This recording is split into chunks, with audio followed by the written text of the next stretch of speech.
Puluhan perangkat desa dari 7 desa menyerbu Balai Kecamatan Bojonegoro siang ini Jumat 4 November 2022. Para perangkat desa menuntut hak alokasi dana desa tahap kedua yang belum dicairkan kepada perangkat desa.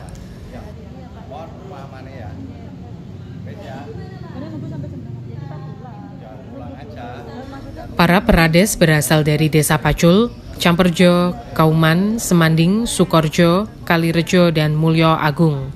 Para perades mengeluhkan karena ADD tahap kedua yang berisi penghasilan tetap kades dan perades, puluhan kades dan perades belum menerima gaji selama 5 bulan. Kepala Seksi Kesejahteraan Rakyat Pemerintah Desa Kalirejo, Iman Purwadi mengatakan akibat ADD tahap kedua belum cair, realisasi pajak bumi bangunan juga ikut terhambat. Dirinya masih berusaha bernegosiasi dengan Camat Bojonegoro mengenai permohonan keringanan kepada DPMD, Bapeda, dan Bupati. Ini di Kalirejo ada berapa perangkat desa? Ada 11 plus kadesnya. Jadi 10 perangkat, 1 kades ya. Itu belum gajian 5 bulan. Berarti ini kesini harapannya apa, Pak? Harapannya ya menuntut itu segera dicairkan. Ini masalahnya urusan perut ya, Mas.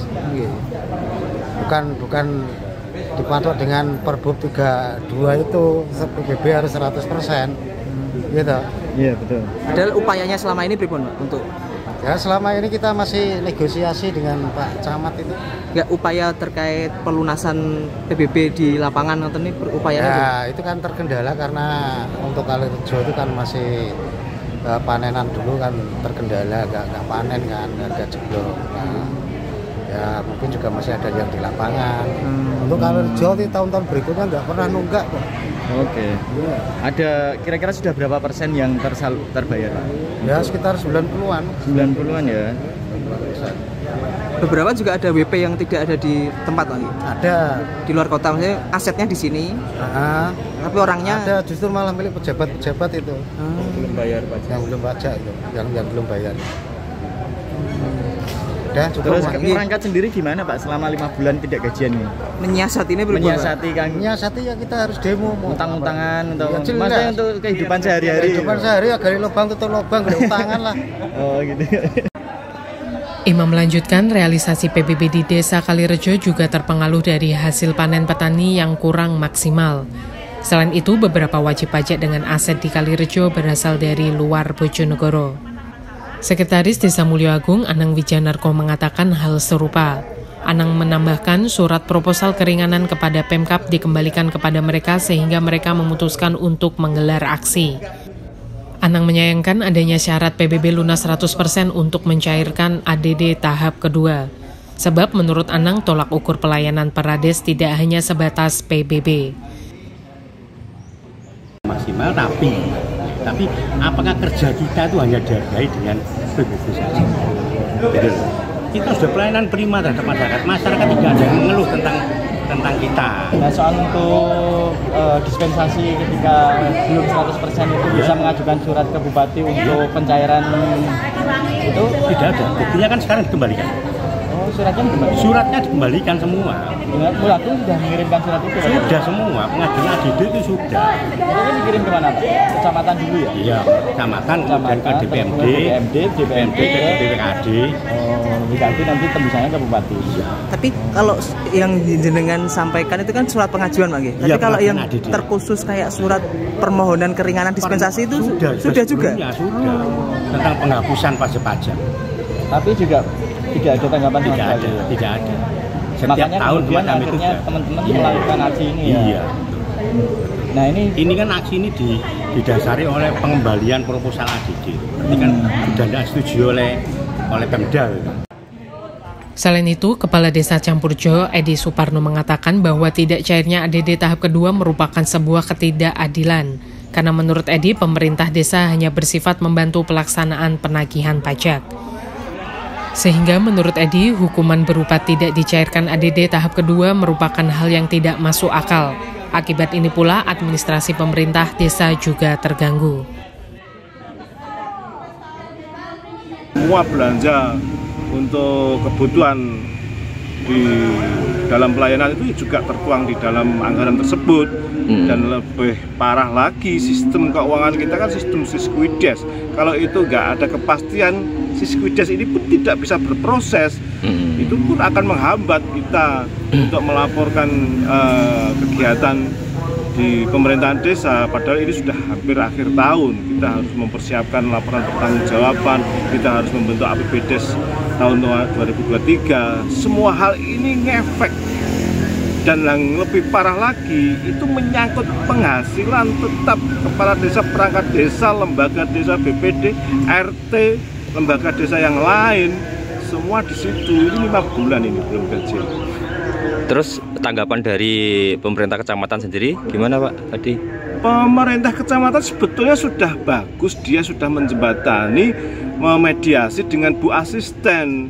Justru sudah ada komitmen bersama dan sudah dipenuhi oleh pemerintah desa, oleh teman-teman yang memegang di rayon. Justru terpenuhinya komitmen yang sudah dibuat di kecamatan ini kok tidak dijadikan sebagai acuan untuk mencairkan dana ADD atau PBB. Pemungutan PBB itu bukan tugas kami hanya membantu. Mosok bantu nagih, sing bantu dihukum gak dikai duit, nalarnya di mana?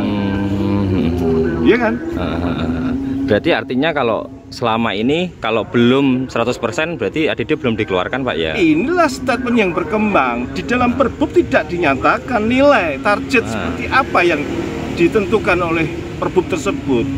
Nggak ada ketentuan angka. Kita sudah kerja, kita nggak berpikir harusnya dapat sesuatu, tapi sudah nggak berpikir. Kita diminta untuk membuat komitmen membantu, kita sudah jalankan.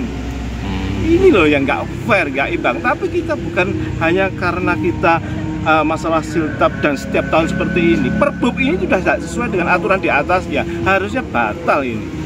Harusnya kita nggak perlu gontok-gontokan seperti ini. Lakukan, dijalankan, ADD dicairkan, nggak ada kaitan dengan PBB.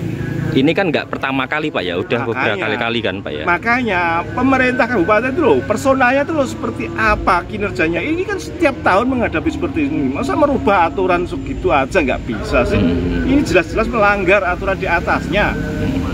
Ini bukan kepentingan harusnya, ini sudah menjadikan kebutuhan kita. Pak, kalau masih buntu, langkah apa yang akan dilakukan Pak? Ini hak Mas, perintah undang-undang dan hak kita. Kita akan tetap menuntut hak tersebut. Kewajiban sudah kita lakukan.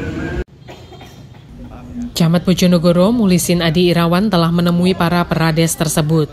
Mulisin mengatakan akan mencoba untuk bersurat kembali dengan Pemkab Bojonegoro untuk membantu mereka. Pertemuan hari ini gimana Pak katanya? Ini kami aduan perangkat desa ini gimana Pak? Ya, untuk aduan kita akan teruskan pada Pemkab. Nanti kita hari ini juga masih aduan menangkan aspirasi kita. Ada berapa perangkat desa Pak mungkin yang belum gajian?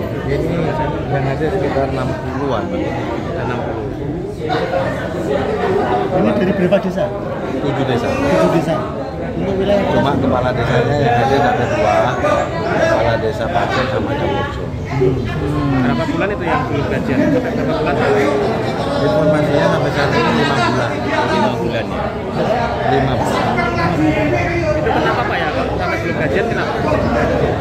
Ya karena berdasarkan surat dari kabupaten terkait masalah APBD, masalah target pelunasan. Sebenarnya targetnya berapa sih? Sebenarnya untuk target sini itu 6,2 miliar. Sudah kita setor ke kabupaten sekitar 82% sekian. Nah, artinya gini, desa dibebani untuk melunasi BBB itu 70% atau 100%. Kemarin kan jadi surat itu yang terbaru kemarin itu kan dari Pemkab 100%. 100%. Targetnya 100%. Kalau aturannya ada Pak seperti itu Pak?